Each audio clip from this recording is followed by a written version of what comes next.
এই আমরা যারা আছি, বিদেশে থাকি, ওরা কেউ ইনকাম কম করে? কেউ ইনকাম কম করে না, কিন্তু তারপরে আমাদের মধ্যে অভাব থাকে। এর জন্য দায়ী কেডা? এর জন্য দায়ী একমাত্র সরকার। সম্পূর্ণরূপে সরকার দায়ী। যদি সরকার দায়ী না হয়, তাহলে কের জন্য আমার দেশের আমার ভাই গুলামি করতে যায় অন্য দেশে? আমি তো মনে করি এই টাকার এর অর্ধেক টাকা খরচ কইরা নিজের জায়গাতে নিজে কাজ করলে আর 10 জন উপকৃত হয়, নিজে শান্তিতে থাকা যায়। তারপরে কের জন্য আমরা ঘর সারি, বাড়ি সারি, নিজের আত্মীয় স্বজন সারি? আর কত দিন, আর কত চলবে এরকম? ইয়েস, আমি উবাইদুল কাদের উনারই বলতেছি, উনি নিজের মন্ত্রী দাবি করে। আরও যারা আছে মন্ত্রী, ওরা নিজের মন্ত্রী দাবি করে। বাংলাদেশে বর্তমানে যারা সর্বোচ্চ উপরের লেভেলে আছে সরকার দলীয়, এর মধ্যে অধিকাংশই, আমার বলতে কোনো সন্দেহ নাই, অধিকাংশই নির্লজ্জ অযোগ্য লোক। ওদের জন্য আজকে আমাদের এই সমস্যা সামনে আরও ভবিষ্যতে আরও বেশি ভয়াবহ হইব।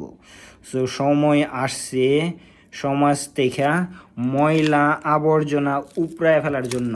যদি ময়লা আবর্জনা না উপড়ায় ফেলাই, তাইলে আমাদের ভবিষ্যৎ প্রজন্ম পুরুষত্বহীন হয়ে যাইব গা। বিশ্বাস করেন, আজকে সমাজে পুরুষ নাই, অনেক কম, অনেক কম, অনেক কম। নইলে সামনে আরও পরিস্থিতি বহুত হইব। আমরা সমাজটারে নষ্টের দিকে নিয়ে নিতেছি গা। যা আগে শুনতামও না, কল্পনাও করতাম না কোনো দিন, তা আজকে দেখি মানুষজন এরকম চিন্তা করে। এর কোনো সমস্যা হয়েছে না ওদের কাছে? সো পরিস্থিতি খুবই ভয়াবহ হইতেছে, খুবই খারাপ হইতেছে, খুবই খারাপ। সো আল্লাহর রস্তে আমি আপনাদেরকে কই, আল্লাহর রস্তে, আপনাদের বয়স হয়েছে, আপনাদের টাকা আছে, অর্থ আছে, সম্পদ আছে, নিজেদের ঘরবাড়ি আছে, সব কিছুই আছে, আল্লাহর রস্তে চেয়ারটা খালি কইরা দেন। খালি থাক আমার দেশের চেয়ার, আমার চেয়ার খালি থাক। ফকিনির বাচ্চারা তো তোদের মতন ছোটো লোক বসাবো না চেয়ারের মধ্যে। আর যদি বৈশা থাকস না, সত্যি কইতাছি দরজের বাদ ভাঙিয়া গেছে গা, সত্যি দরজের বাদ ভেঙে গেছে গা,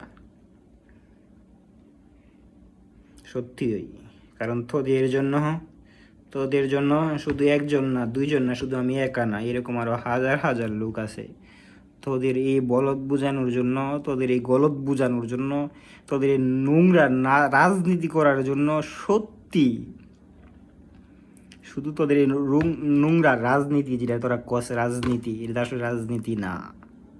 এই তোদের জন্য, শুধু তোদের জন্যই আজকে আমাদের এই অবস্থা। আমার কোনো সন্দেহ নাই এনতে বলতে। কারণ এই মানুষ সুখী না যেই মানুষ নিজের ফ্যামিলি সাইড অন্য জায়গায় থাকে। টাকা কি বিষয়? টাকা কোনো বিষয়ই না, টাকা কামানি কোনো বিষয় না। কর্ম করতে পারলে জীবনে কি কোনোদিন ঠেকে কোনো জায়গাতে? কষ্ট হয়, কারণ কর্ম করা একটু কষ্টই স্বাভাবিক, দুনিয়াতে আসছি কষ্ট করার জন্য। এর মানে তো এই না অশান্তিতে থাকমু। আজকে তো আমার সমাজ, আমাদের ব্যবস্থা, সকল কিছু, আমাদের চিন্তাধারা, আমাদের মন মানসিকতা নষ্ট হয়ে গেছে গা। আমাদের কি কমু আর? এত খারাপ লেভেলের হয়েছে যা এটা বইলে শেষ করা যাইব না। আপনারা মানেন আর না মানেন, কারণ আমরা এখন অসুস্থ হয়ে গেছি আস্তে আস্তে, দিনকা দিন। অসুস্থ হইব না কীভাবে? অসুস্থ হইব না কন? একটা মানুষের জীবনে 10 বছর, 12 বছর, 14 বছর যে এই কি এক তরকারি খাইয়া জীবন কাটায় দেয়, এরকম বহুত লোক বাঙালি আমি দেখছি, বহুত লোক আছে। নিজের চাহিদাগুলা কয়বর দিয়া দেয়, মুখ পিঠা কারো কাছে কইতে পারে না, সত্যি কইতে পারে না। এই পরিস্থিতিটা একমাত্র তৈরি করছে গত স্বাধীন হওয়ার পরে আমাদেরকে এই দুই একটা ফ্যামিলি, দুই একটা কিছু আমলা জামলা আছে, কিছু লোক আছে বাংলাদেশের যারা আছে, এই ফৈনির বাচ্চারা আমাদেরকে জিম্মি করে রাখছে। আর কতদিন জিম্মি থাকমু? মুক্ত হওয়ার দরকার হইছে, স্বাধীন হওয়া দরকার। আসো আমরা স্বাধীন করি আবার।